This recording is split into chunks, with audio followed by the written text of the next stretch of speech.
off that exhausting hamster wheel and into balanced living with Dr. Marissa. Promise you joy in the mystery. Dr. Marissa, also known as the Asian Oprah. Her mission, to be a beneficial presence on the planet. Her purpose, to be your personal advocate to live, laugh, love, learn. Her life motto, don't die wondering. Take back your life with Dr. Marissa Pei.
All right.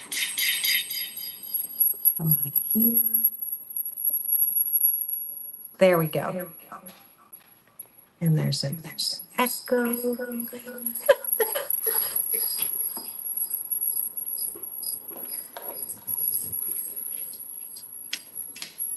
Let's see if that fixed the echo.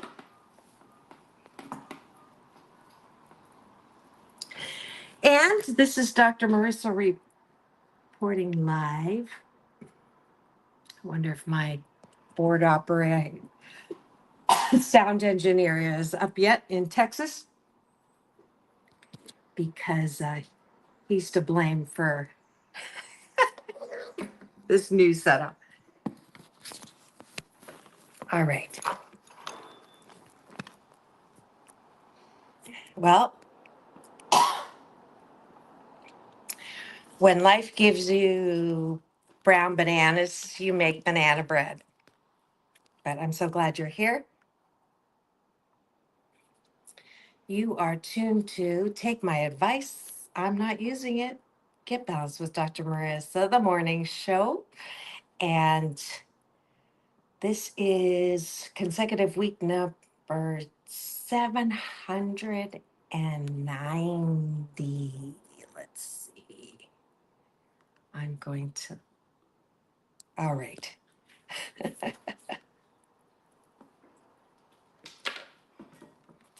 And how was everyone? Did you have a wonderful Mother's Day? We're going to start with breakfast like I normally do, which is taking a bite of my gratitude sandwich. And that is, let's see, top of the bun is things that you're grateful for outside of yourself. Bottom of the bun is things that you're grateful for inside of yourself, otherwise known as appreciation. And I am going to start by saying I am so grateful that I got to go to the Four Queens concert last night with my girlfriend Tazia, and it was phenomenal. Gladys Knight, um, obviously my favorite, Shaka Khan, uh, my favorite. They're all my favorites, and it was truly a spectacular night. Thanks to my daughter's Mother's Day present, and it was just amazing and lovely. And if you go on my social, which is Doc Balance on Instagram, Dr. Marissa everywhere else, you can see some of the highlights. I'm going to be starting to post it today and all week. And yeah, it was incredible. Gladys Knight, 81 years young, and it was a beautiful. I just love that I got to live in this era where we have uh, just the most amazing musicians. So yeah, that was fabulous. I am also grateful that I got to have uh, a beautiful snazzy brunch with my agape family. Akuyo Graham, my satellite sister, Rev Arlene, and uh, uh, Kuyo's mom. We all went to the Four Seasons Beverly Wilshire. That was beautiful. I'm grateful that my daughter, Sarah, wrote me a beautiful poem that was just amazing. And I was going to play the Instagram post, but it's not working well on the main computer. So I'll just read it now. This is by my best little girl in the whole wide world, Sarah Carpenter, and she writes, Miles may lie between our faces, but in my heart your love embraces. Though I can't be there to hold you near, know that my love is always here. Each thought of you a warm embrace, bridging any time or space. Happy Mother's Day with love so true. Forever grateful, Mom, for you. I love you so much, Mom. You're the best mom in the world, no contest. So, hello. Isn't that like the best Mother's Day gift that I could get? Definitely, for sure. And I'm so glad that you're here today. I am adjusting to my technical difficulties, and I'm so glad I see eyeballs rolling in. Thank you for tuning in and sharing this very special start to my 680th consecutive week on the air on camera. And it is truly amazing. My 13th year. Those of you who were here last week and the week before, we started May 1st to celebrate maybe May 2nd. No, May 1st, we celebrated with Lucille Ball's daughter and Lucy and Desi Arnaz's daughter, Lucy Arnaz, at the Doors of Change and Jeffrey Sitkoff. If you are shaking your head at homelessness, please go to doorsofchange.org and you'll find a way to be part of the solution instead of part of the problem, just shaking your head. Then I had on my co-host who did a mini roast, which was very funny. So if you missed that or any of my 1,380, let's see. Oh, we're scrolling. Good. 1,388 consecutive, or sorry, podcast shows, then please do free subscribe to my YouTube channel and give me the finger, which is this, not the other finger, and you'll get all access to that for free. Also, then I had Chris Beats Cancer. He came on I think 10 years ago on my show. And so I invited some people to come back and celebrate. And he was one of them. And he was delighted to come on and we got to catch up. And he's still cancer free, not using chemo or radiation, not getting on that conveyor belt, which sometimes the treatment is worse than the actual illness. And he provides a lot of inspiration and hope and information. So go to his website, chrisbeatscancer.com. And then I had the beautiful, amazing Layla Ali, who is a friend. Um, she's a fellow lover of my big brother, Michael Bernard Beckwith. She's an Agape member, and she came back on when I asked her to celebrate 13 years and she did it. And so that was amazing on Thursday. And we continue. Oh, I almost forgot. I also had someone on in my first year and came back and celebrated 13 years. And if you watched Little House on the Prairie, you'll remember Nellie, the very bratty blonde curl girl. Allison Arngrim is the actress, and we had a great time laughing our assets off. So you can get that interview. I'm excited to announce that I am also having on Florence LaRue. Some of you remember the group that did We All Live in the Yellow Submarine, or and um, uh, and the dawning of the age of Aquarius, age of Aquarius. That song is all part of her group that she is the still performing, the founder, and they're on the road. I met her actually in a play that I got to do with her, and she is spectacular. She'll be coming back in June. So let me look up the date that she is coming back. And let's see. Uh,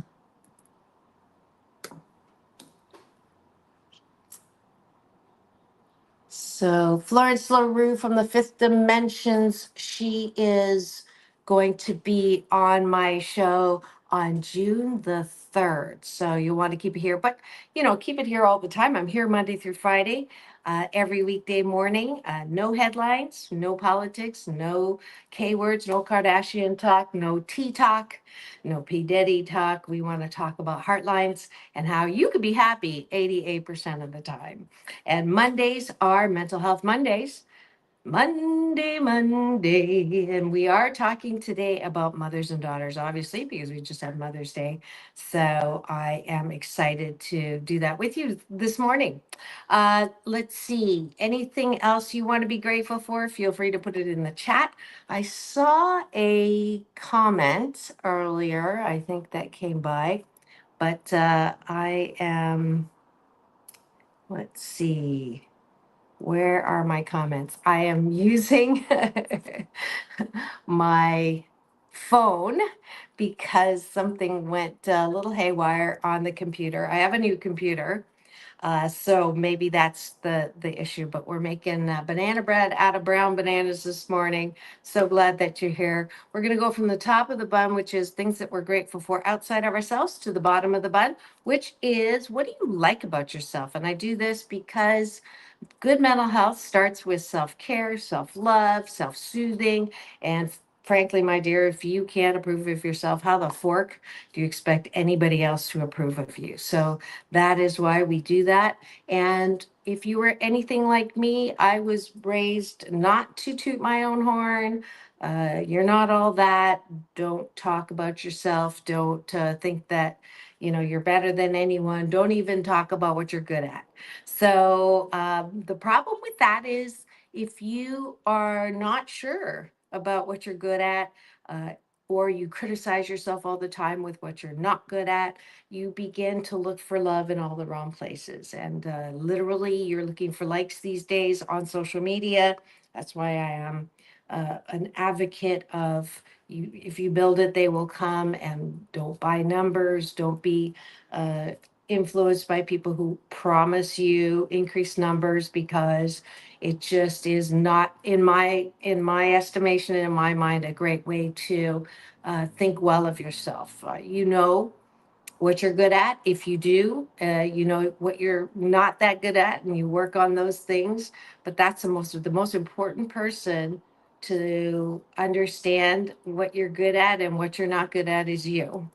And if you're constantly looking to other places and other people for that, you're going to get yourself in trouble, because people are fickle and they'll like you one moment and they won't the next. And so, pretty rocky ground, or sinking, a slippery slope foundation. So, what do I like about myself? I like that I am uh, adaptable. No matter what happens, the show must go on. I am appreciative that I am clever. I haven't used that in a while, and I love to play with words. And so people are constantly laughing at my made up dictionary of words, my Marissa isms, as they're called. One more, I appreciate my ability to rally, similar to that first one. So, all those things and more. I know that I'm 88% fabulous. 12% of the time I step in it, and it's okay. And I'm a recovering perfectionist, so I am not pulled down by thinking that things are catastrophic when they don't go exactly the way I want them to. So that's it. Thanks for joining us for breakfast. And let's see if I can come up with let's see, there's comments. And where's my media? There we go. Thanks for joining us for breakfast. And I promise, if you do this for 28 consecutive days, you will sandwich your day in the most positive way.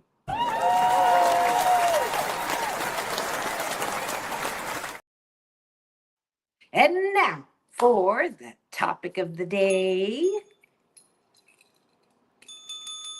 Everything is awesome. It is Mothers and Daughters. And I thought, because we just had Mother's Day, and I don't know about you, I used to have the hardest time picking out a Mother's Day card, because I had a very tumultuous relationship with my mom growing up. And I thought I was the only one, because I would go over to my girlfriend's house when I was growing up, and they would say my mom is my best friend, or let me ask my mom, or my mom thinks I'm beautiful, but she's biased. And I didn't have a mom like that. And I now know that it wasn't personal necessarily. All the things that she said. I was on Fox DC as Women's History Month special, and they shared that I was called fat, ugly, and clumsy my whole life, through what I call negative motivation. In the Chinese culture, it's very common that when moms want to make sure that you are not fat and ugly or clumsy, they will say you are, so that you will try to act not that way. And so that's how I grew up. And so it was a very tough balancing act to see my friends get the kind of treatment that I always wanted from my mom, and see them get it. It was an extreme. Even I would go to my girlfriend's place, and her mom would say, go clean your room. And when I was told to do anything, I would be right on it, or there would be heck to pay. So to watch my girlfriend spin around and say to her mother, don't tell me what to do. And if you tell me what to do one more time, I'm going to report you to Child Protective Services or something to that effect. I was shocked because I'd never heard anyone speak to their mother like that or act like that with their mom. Because in my home, mothers were the law, and there was repercussions physically, emotionally, mentally if I did not follow or obey. And that, on top of that, was the religious dimension of the commandment to obey. So it was not fun. And I sort of compartmentalized that and got out of the house and left for college earlier, I think a year earlier than the average, and decided that my way of coping with that tumultuous mother-daughter relationship was to separate and to put some distance physically from me and her.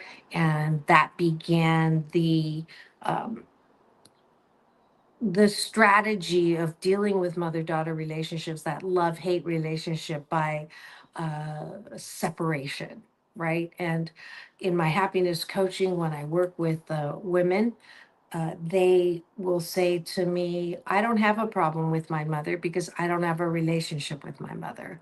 So I don't want anything to do with her. I don't want to see her. She's not allowed to have a relationship with my kids. I don't want her in my life. And therefore, I don't have a problem with my mother. And the reality of that is, you may think that you don't have a relationship, and that's not an issue. But we all know that what you don't deal with will come back and deal with you, and that resentment or hatred or dis-ease is a disease, and it will eat at you, and it will fester, and um, it will affect other areas of your life and other relationships. And I learned that the hard way. Many of us, I'm one of the 7 out of 10 of us who've had childhood trauma. And as a result of growing up being told that you're not good enough and not worthy, or even if you're not told that and you feel that way, I know people who were born that come to me for coaching who had a beautiful childhood. They had a supportive mom. They had a best friend mom, and yet they still had this feeling of unworthiness or low self-esteem.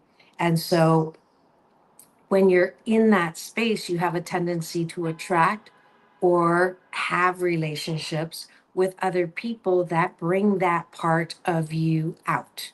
So I was exactly the way the average, person that grows up that way with that kind of a relationship. And I chose a man who uh, made not made me feel, but gave me the conditions around me that were very similar. So I can remember um, always feeling like he didn't really like me, and I would, it would build up, and I would say, do you really love me? Do you really want to be married to me?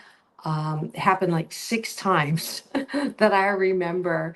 And because I had not healed that part of myself that still believed what my mom said, that I was ugly, that I was clumsy, that I was fat, I continued to um, see that part of me. So when I would ask him, do you want to be with me? Do you want to be married? Do you love me?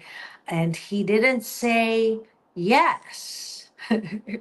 But he also didn't say no. And that broken part of me went, oh, well, he didn't say no. So let's keep trying, and let's go to the tractor for milk, as I call it. Let's keep, really trying to make this thing work. And 9.2 years later, I finally had done enough work to understand that I was responsible. I picked a relationship that would highlight all the broken parts of me.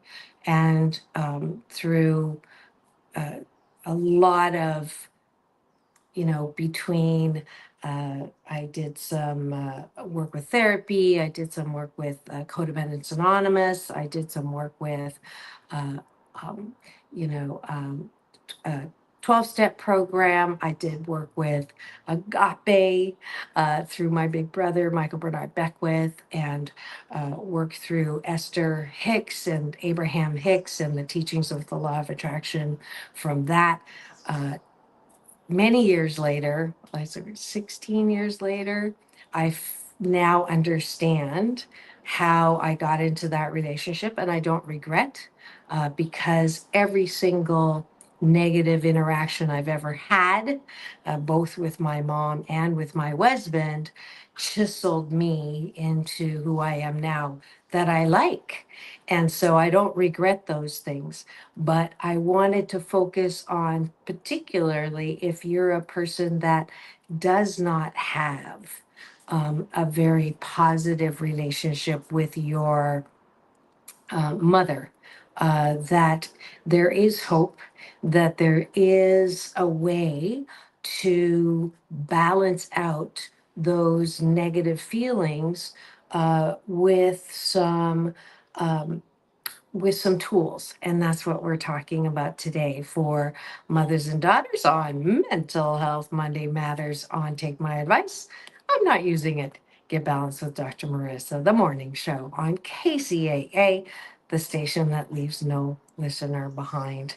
And we're going to take a quick break for news, weather, and traffic here on the station that doesn't leave its listeners behind. Don't go away. We'll be right back in 2 and 2. Peace in and peace out. World peace through inner peace.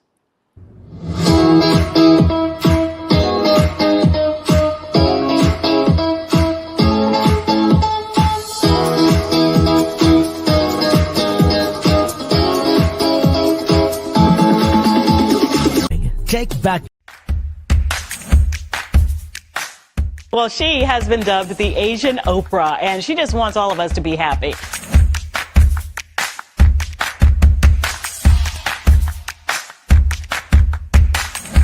Dr. Marissa, aka the Asian Oprah, says the most important thing you can choose is choosing to be happy. You are tuned into my weekly talk radio TV show called Take My Advice. I'm not using it. Get balanced with Dr. Marissa.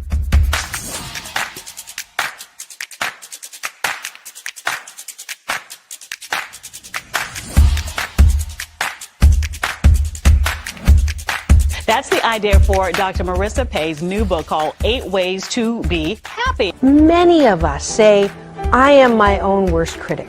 Nobody's harder on me than I am. And my response to that is, stop it! Why are you doing that to yourself? You have to be your biggest fan, because if you can't at the end of the day say, I did a good job, who is? We don't have to constantly be angry at the things that are wrong. Why don't we choose to be happy about things that are right? We have the choice. That's our muscle. And life is so amazing if we can see it.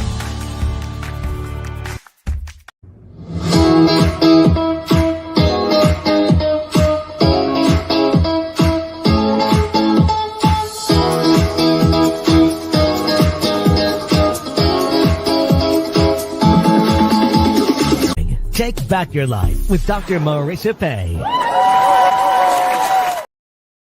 And welcome back. You're tuned in to Take My Advice. I'm not using it. Get Balanced with Dr. Marissa, the morning show here on KCAA, NBC News Radio, home to the Asian Oprah, #1 talk in the IE. Thank you very much. And streaming everywhere.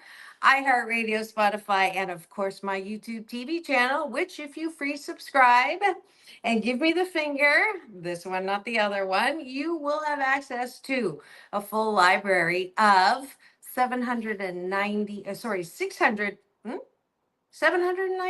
consecutive weeks on the air, on camera since May 1st, 2012, and 1,388 podcast shows. I was doing podcasts before they started calling them podcasts. And I'm so delighted that the people who said a show about hope and happiness wouldn't last a year. Instead, 13 years later, we are still here, still celebrating and talking about heartlines, not headlines, because if it bleeds, it leads. And there's nothing worse in my mind and in my heart to wake up first thing in the morning and be upset and then, continue to attract negative things to you all day. And then no wonder we have problems sleeping. No wonder 85% of all diagnoses when you go to the doctor are stress related. We can do something about it. We can focus on what's good in life instead of the problems. Focus on solutions instead of the problems. And that's what we do here on this show. And it is Monday. And it is time for the Asian Oprah giveaway, which is an audiobook copy of my #1 Amazon bestseller, national bestseller called 8 Ways to Happiness from Wherever You Are. And you just have to go to drmarissa.life, put in the email, and I'll know that it's Monday and you would like a copy of the audiobook. And I am not a spammer. It's funny, I have people that email and say, did I fall off your list? I haven't gotten an email in a while. Well, that's because I make jobs, and sort of the last thing to get on the docket is those regular emails from me. So I apologize. But hey, I have social media. I am all over it. If you Google, use my assistant Google, Dr. Marissa or Asian Oprah, you will find me everywhere. So you can stay in touch with me on a daily basis, not just through the show, but through social media. Doc Balance is there. I'm a giver. I don't do a lot of interacting necessarily, but I do post at least once a day so that the vibes, the positive vibes that I'm known for can continue. So since it is Monday, that is why I give away the audiobook copy. That's my part of my Happy 88 mission, 88 million more happy people in the next 8 years. That's what my job is, and that's why I do what I do. What's the topic for today? It is mothers and daughters. And we were talking about the real, I do that on the first half of the show, put the moose on the table, which is my Canadian version of talking about the elephants in the room. And the fact that not all of us are happy about Mother's Day. Some of us actually, I'm just going to look that up. I don't know if it's going to let me do that. I got a new computer, and it worked last week, but we're on the Dr. Mercer Reporting Live studio now. But the percentage of women who have strained or not positive or not happy relationships with their moms. That's a stat I wanted to look at. Let's see if we can get that real quick. Okay. Usually I put this up on the screen, but since we're not using the screen, let's see. Percent women with strained relationships with mom. Just curious, what do you think? Let's see. 3 women describe their complicated mother. Okay, well, that's just 3. The Cora, why do so many people have terrible relationships with their mothers? Okay, so that's it is definitely a thing. Is there a statistic? I don't see a statistic. So I would love to find out if there's a. It's interesting that there isn't one. Maybe they don't want to talk about it. No, I don't see any empirical studies. So I'll just go by qualitative data. And so let's see. How common 8%. Okay, that's not that high. 8% of adult children are estranged from their mothers, a percentage that increases across time and distance. So this is Institute for Family Studies. Okay, so there is 6% are estranged from their mothers. Okay, so 2% with their dads, 6% with their, let's see, when was this written? Oh, last year. Okay, so it's not like super old. Interesting. Okay. So, for whatever the reason and whatever the statistic, it is something definitely that gets in the way of happiness. And that's why we're talking about it. And that's why I wanted to give you some tools on how to heal and work through mother-daughter relationships, or it could be mother-son relationships now that that's opened the door at strained relationships with your parents. So I'm going to start with my favorite sayings around these things. If it's not one thing, it's your mother. That's what the promo said. I don't even know where that one came from. But this, I know where this came from. There's 2 times in your life when you don't have mother issues: when you're born and when you die. And your mother's only job was to pop you out. The rest, anything that is more than that, is gravy. And both of those very funny and sarcastic and true and helpful are from Edwene Gaines. And I just loved her speaking at Agape when I was first there 16 years ago. I had heard her speak several times. She came to the Agape stage, and it began my healing. You know, all of it began my healing, but it certainly was a building block. And I'll start with the first one. There are 2 times in your life when you don't have mother issues: when you're born and when you die. And the reason why that's funny and true is we, many of us, have issues with parental figures. Let's just go to that statistic that I started with, which is 7 out of 10 have childhood trauma. And I can remember when that was brought to my attention, my honorable moniker, Oprah, says it's as high as 8 out of 10. I did some research, and some psychologists say it's as high as 93%. And childhood trauma means it's in your childhood, which is mostly, it doesn't have to be your parents, but most of those statistics are your parents. They're your primary role model. And when that statistic burrowed its way into my head, I remember saying, wait a minute.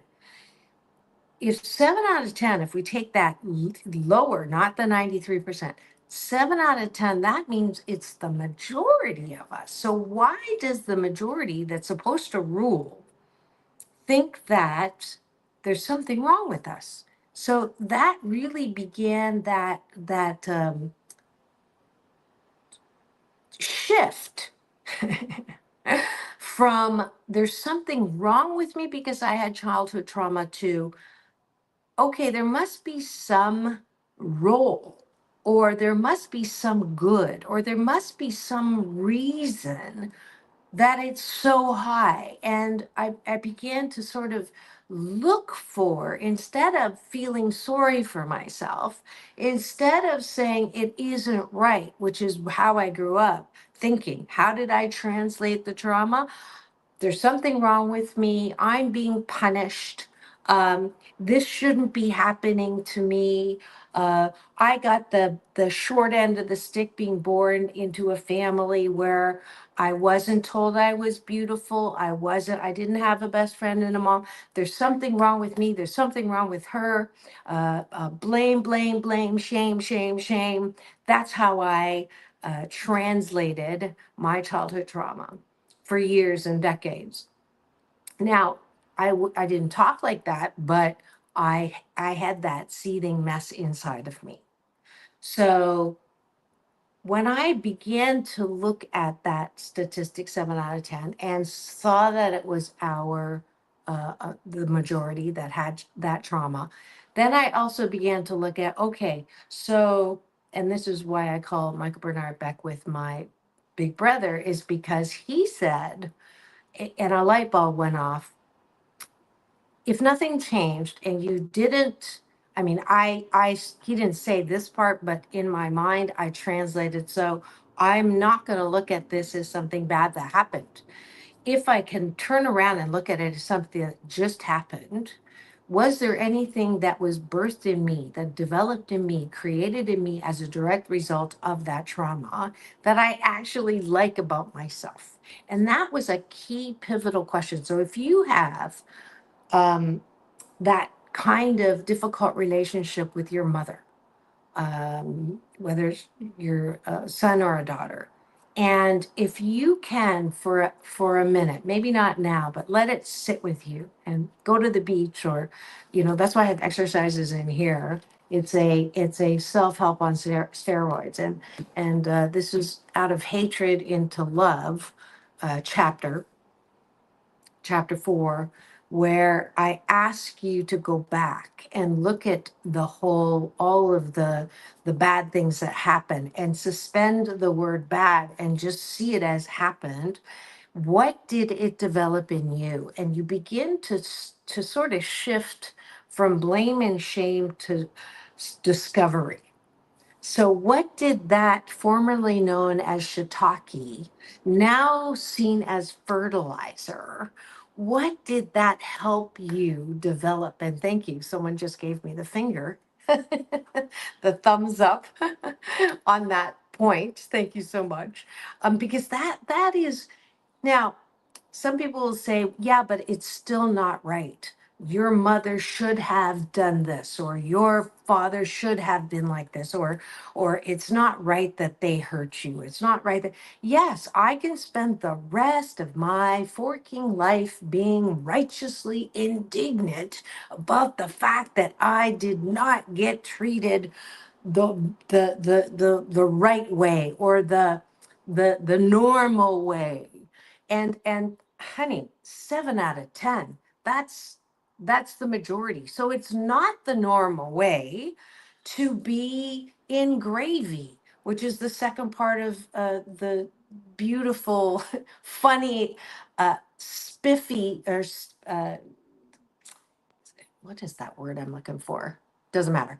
The funny, the pithy saying from Edwin Gaines, which is, if your mother's only job is to pop you out, if she does better than that, all the stuff on top of that, that's gravy. So if we can start with the expectation like that, as silly as that sounds, then we're not so wrapped up in our undies being upset about the fact that we didn't have a best friend for a mom, that we didn't have someone who saw you beautiful no matter what. If you got that, good on you. That was gravy. But when I grab myself by the neck and go up to 88,000 feet and look at my life, instead of seeing it as those first 17 years in the house of being punished for every little thing, and being yelled at for every little thing, and being ridiculed for every little thing, which happened, but I don't want to live there for the rest of my life. I would prefer to choose to say that, you know what, all of that developed in me. It chiseled me into this extremely compassionate, resilient, understanding, loving person. Now, that is me having personal mastery over the way that I see my past. That is me choosing to shift from blame and shame to that quality that I now have as a direct result of what I went through What can I do with that now? I can write a book about those experiences. I can speak on a platform to speak to anyone. Not everyone is going to want this or get this. I am not the answer. And any motivational speaker or self-development person who says this is the only way, and here and increase your credit card limit so that you can give me $15,000 to set you straight in a business of coaching, run. I'm so embarrassed by my field of self-development that has I think, taken advantage of people. That's why I am adamant that I don't have all the answers, but I will be helpful to some people. A lot of people would be great, but it's not my job to be the answer for everything. It's my job to talk about the experiences that I've gone into the problem and balance it out with solution. And that's what we're doing today on Mental Health Monday. Mental Health Monday is my series where I get to share my, whether it's experience, strength, or hope, and solution to things that get in the way of our happiness. And if you've just tuned in, this is Take My Advice. I'm not using it. Get Balanced with Dr. Marissa, the morning show on KCAA, the station that leaves no listener behind, AM 1050, FM 106.5, the station that is the home to the Asian Oprah and number one talk in the IE. Thank you very much. We're talking about mothers and daughters, or mothers and sons, or fathers and daughters and fathers and sons. Any childhood trauma that you have let lead your life, and you are cautious, you're afraid, you hold your breath, you're not sure if you're worthy or not. You attract people who treat you as if you're not worthy because you do not believe deep down. You've bought into that shame and blame that you may have grown up with. And I am here to tell you that you do not have to do that. You can. I'm giving away the audiobook copy of this book today because it is Mental Health Matters Mondays. I want you to work through those things that have gotten you into a place where you're not 88% happy. And certainly your primary relationships are a source, if you haven't worked through them, of caution, of not really living your life as one of a kind, wonderful, sort of, being rocked by other people, being uh, distracted by what other people think, what other producers put on the news, what other social media influencers put on their feed. And it's time. It is time. It's May. What day is it today? 11th, 10th, 11th, or 12th, somewhere around there. 12th, 2025. Or if you're listening next Monday on my KCAA, it is the 19th. It is time for you to drive your life car. Choose to switch the way you look at that mother-daughter relationship. Your mother, my mother, every mother, your father, every person who hurt you when you were a kid.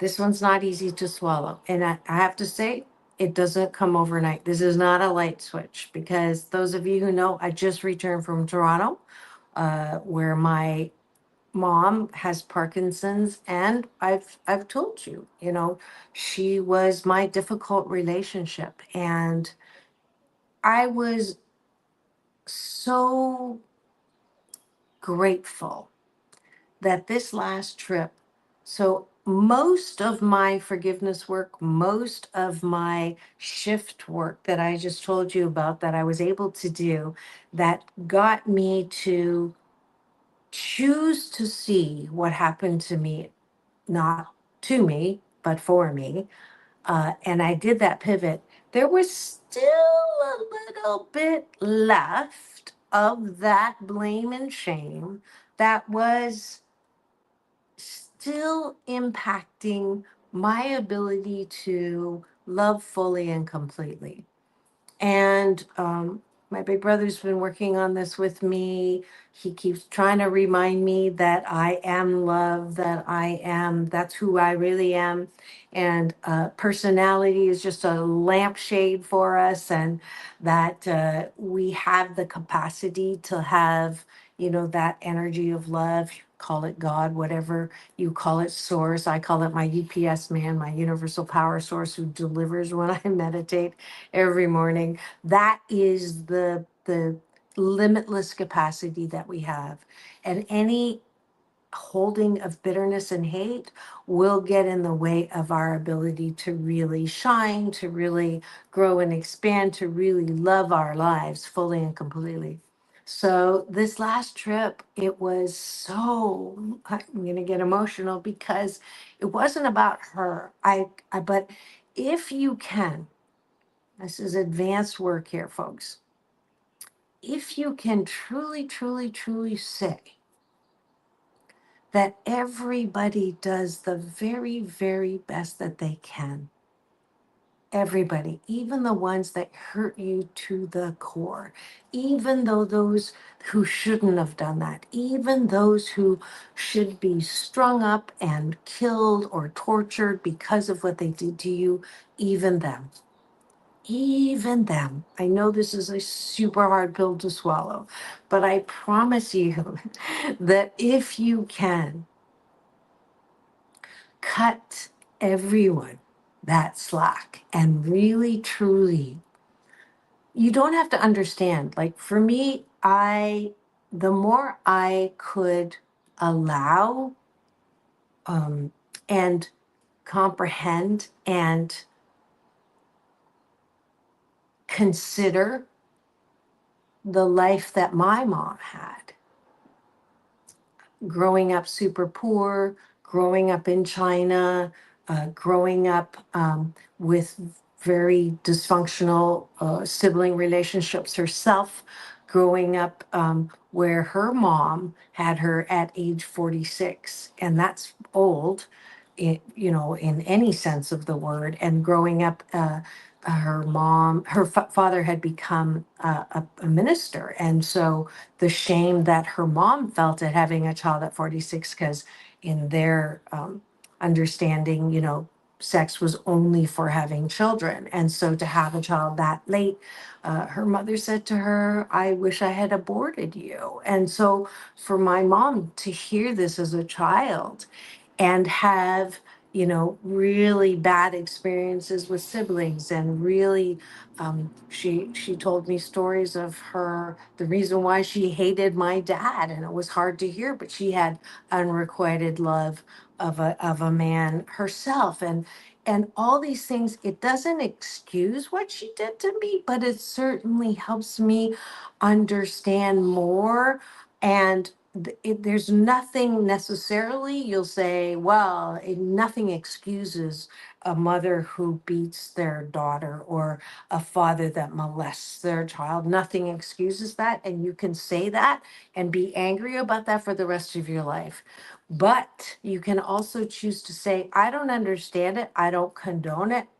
I hate it. However, for my own sake, because I want to live a life of love. I want to live a life of unlimited possibilities. I want to live a life where I can be creative. I want to live a life where I come from love. I'm going to choose to say that everybody does the best that they can, no matter what it is.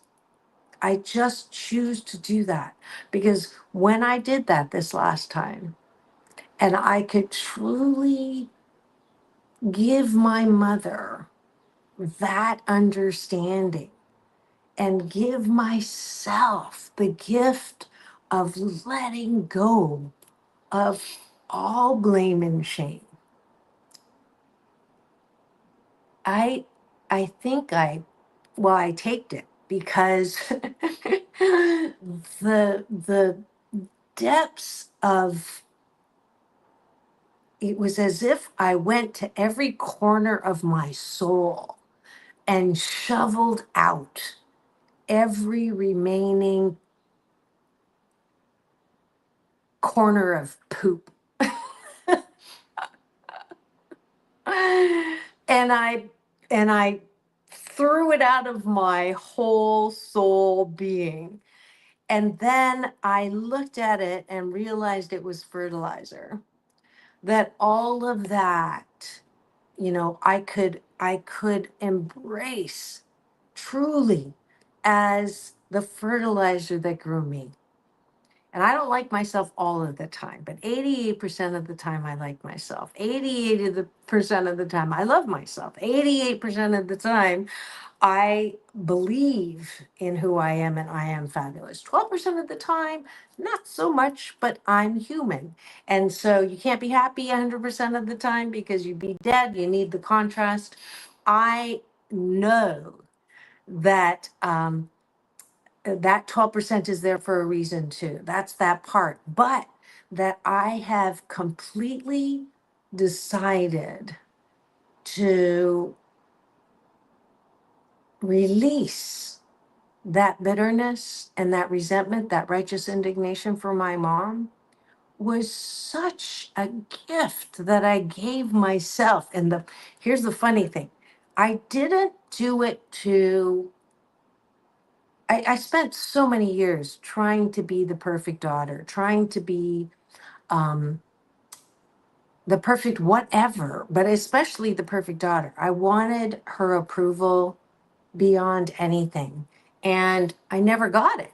Like I was saying before, like my husband, you go to the tractor for milk. They can't give milk. Tractors don't give milk. But when you've had childhood trauma, you tend to attract people where you're doing that because that's what you're familiar with. But I finally, it's not that I'm no longer resentful that she's not a cow. I no longer I see her for who she is and I don't hate her for it. And in that moment, when I gave that gift to myself, the funniest thing has been happening. I used to dread calling her, but I would do it because that's what good daughters do, right? Still trying to get that approval. Ever since that momentous uh, turnaround. And it was funny. It wasn't like any proclamation. It was a combination of things. I wasn't dreading the trip this time. I came down an elevator one of the first couple of days I was there with some women that were talking. It's an assisted living, so they were talking about I spent my lifetime in therapy, working on my relationship with my mother, and it just went out the window. I can't believe I'm the only person that has to take care of her. Blah blah blah blah blah. And then the other woman was saying, yeah, and my brothers don't do anything, and I'm the only one that takes care of her, and da da da da da da. I love it when I get sound effects in my home studio because that means I'm speaking the truth. So, and then I went home and I went to bed that night, and something happened. Something happened inside of me that I woke up with the 1000%. I know that my mom did the best that she could with the time that she had, the resources that she had, that everything that she did was the best that she could do. And I choose not to be pissed off about it anymore. And that gift has allowed me to call her almost every day and tell her that I love you. And before I left, I actually said something that I never ever thought I would be able to say to her, which is, Mom, I love you and I forgive you. Not that I think I'm better than you, but I forgive you because I know that you did the best that you could with the time that you had and the resources you had. And I know that you love me and you showed me the best way that you knew how. And I said that several times before I left because she is in hospice now. So but the beautiful thing is that when I speak to her every day and I say, Mom, I love you, she actually says, I love you too, which is something that I never thought I would get. And she'll say, how is my sweetheart daughter? And how is my, so I didn't do that to get that, but I am saying, oh my Lord, I'm over time. I hope you've gotten something out of this because it was such an important episode I wanted to share with you, mothers and daughters. Thanks for tuning in today so much. Um, it is all about balance. Peace in, peace out, world peace through inner peace. This is Dr. Marissa reporting live, reminding you to have the best day ever. We'll see you tomorrow. Thanks for joining me today. Mothers and Daughters, Mental Health Matters Mondays. Have the best day ever.